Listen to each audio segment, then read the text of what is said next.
ఇంత హైట్‌లో ఉన్న జెయింట్ వీల్ చూసి అసలు ఎక్కకూడదనుకున్నా. కానీ లాస్ట్‌కి ఇదే కామెడీ అయిపోయింది. వండర్‌లాలో ఇది ఆర్టిఫిషియల్‌గా చేసిన చాలా నేచురల్‌గా ఉంది. పిక్స్ దిగుతుంటే సూపర్ ఉంది ఇక్కడ. ప్రతి రైడ్ ముందు చూసుకొని అది ఎలా ఉందో అప్పుడు ఎక్కేవాళ్ళం. ఈ రైడ్ మాత్రం ఏమీ తెలియకుండా ఎక్కేసాం. ఈక్వినాక్స్ అంటారు దీన్ని.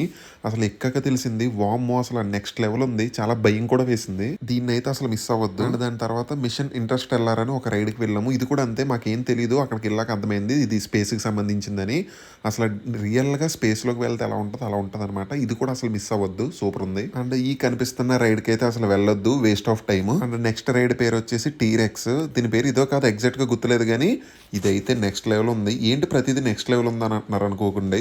ఏంటంటే ప్రతిదీ అంతే. వండర్లాలో ప్రతిదీ బాగుంది. అసలు ఎలా తిప్పుతున్నారో నేనైతే ఆ ట్రాన్స్ లోకి వెళ్ళిపోయాను. వండర్లాలో ఏ రైడ్ ఎక్కినా ఇంకా ప్రతిదీ ఇంకా ఏం అర్థం కావట్లేదు అనమాట. ఈ రైడ్ వచ్చేసి అందరికీ తెలిసిందే. ఒక కారు ఇంకో కారును గుద్దుకోవడమే.